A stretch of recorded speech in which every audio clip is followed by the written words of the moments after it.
Hello and welcome to another Tabletop Games Blog Saturday review.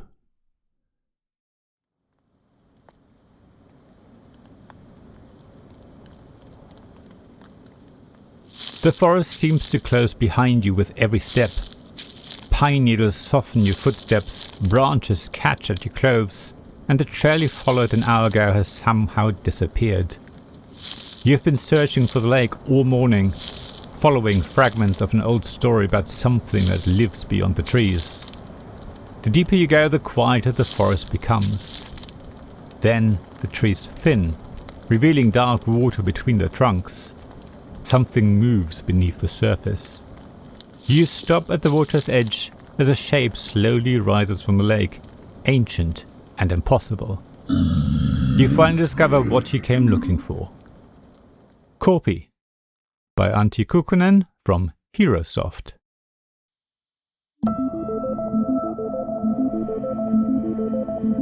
In Finnish folklore, Korpi is the name of something very fundamental and deep-seated. It's a dark wilderness beyond the cultivated world, an old-growth forest where the human world has given way to something much older and much less predictable. In Finnish folklore, the forest was a place inhabited by Metsänväki, the spirits and beings of the forest. There were figures such as Tapio, the forest god, and Mieläkki, associated with hunting and healing. Korpi was the spirit of the lake, which would get angry when people swam in its home and eventually take them into the depths. These ancient Finnish traditions give Korpi a foundation that pretty much all other fantasy games lack.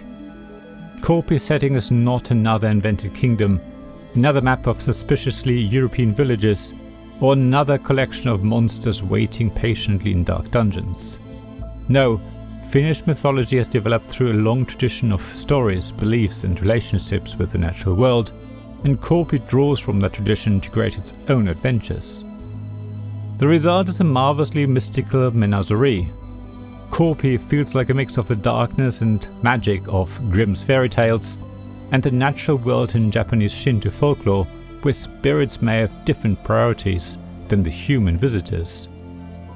It was great to find out more about the Finnish traditions the game takes as inspiration, with a bit of artistic license thrown in, when I got my original demo of the game from the designer. It made me wish that the finished game would give players more opportunities to explore the folklore themselves. Korpi has something real that sits behind its fantasy world, and understanding a little more about it would be really interesting.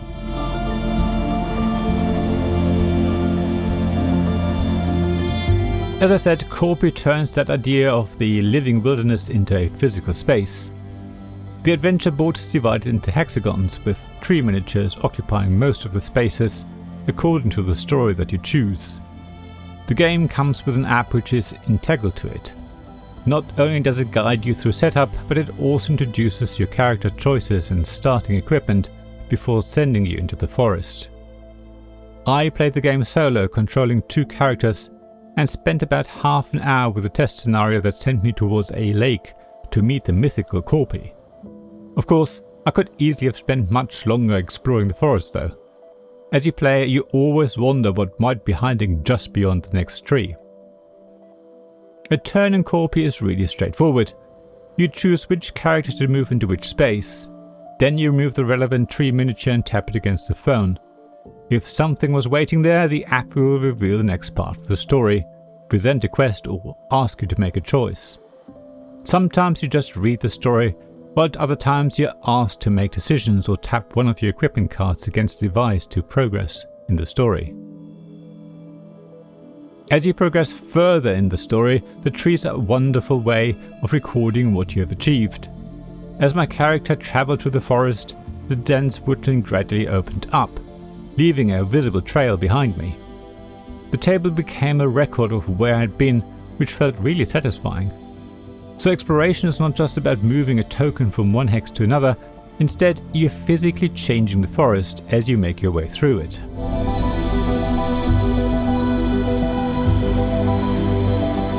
I'm always a bit skeptical about apps in board games, but it works really well in Korpi. At no point does it get in the way of play. The NFC technology worked really well. Each time you tap a tree against the phone, you focus on the story and not the technology.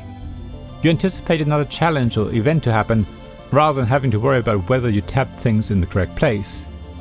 So all you have to do is prop your phone on a stand, tap a card or tree miniature against it, and let the story unfold in front of you. The app also handles the setup, explains each scenario, introduces the story and determines what happens when you interact with different parts of the forest. It also tracks progress and your choices, which really seem to have an impact on how the adventure unfolds. Of course, there were some bugs in the prototype I tried, but they did not undermine the basic experience and will be fixed in the final version. The publisher also says that only one mobile device is needed and that the app does not require an internet connection while playing, which is always a bonus, especially when you're not at home. The cleverest part is what the app leaves out. It tells the story by showing you an illustration and asking you to read out the text, but never tries to describe every detail. There's always a lot for players to fill in with their own imagination. Korpi reminded me of the best Choose Your Adventure books, where a handful of carefully chosen words and a handful of illustrations allow your imagination to take it away in whatever way works for you.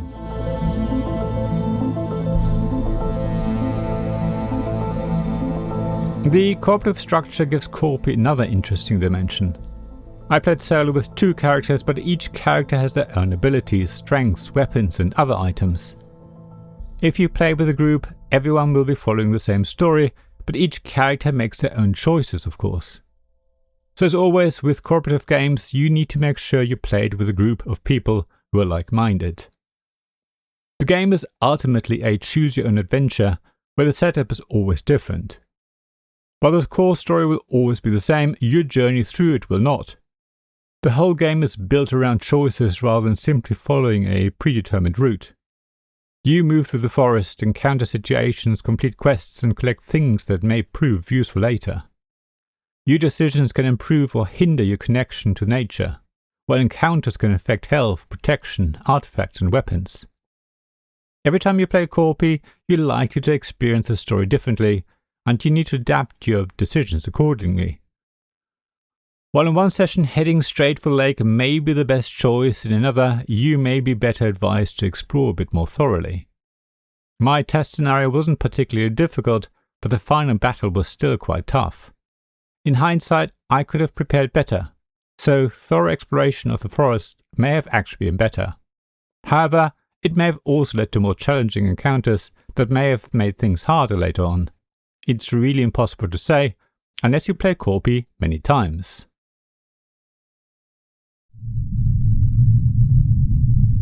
Korpi is a really ambitious project. It's more of a game system than a single game.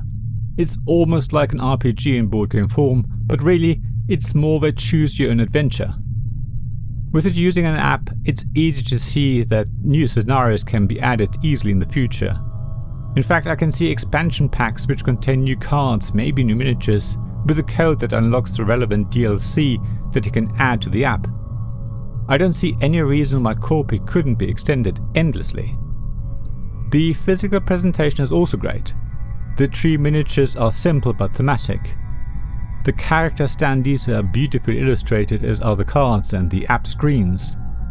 Of course, I only played the prototype, so I can't comment on final production quality, but I reckon it'll look great.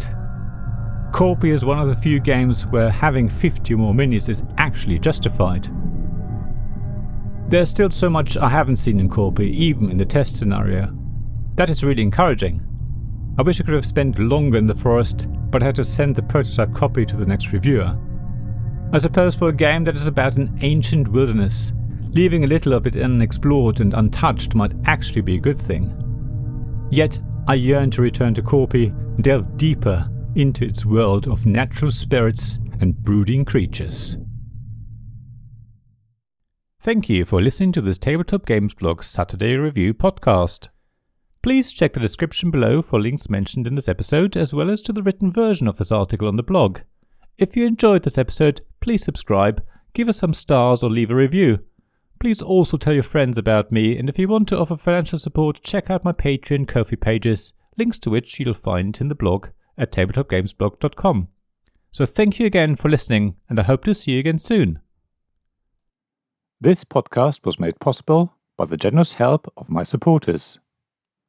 Royal Patron Sean Newman, Magic Champion John Risley, Castle Guards David Miller and James Naylor, Dice Masters Alex Bardi, Paul Grogan, Robin Kay, and Sam Ford, and Shining Lights Jacob Davis, Gavin Jones, and Richard Simpson.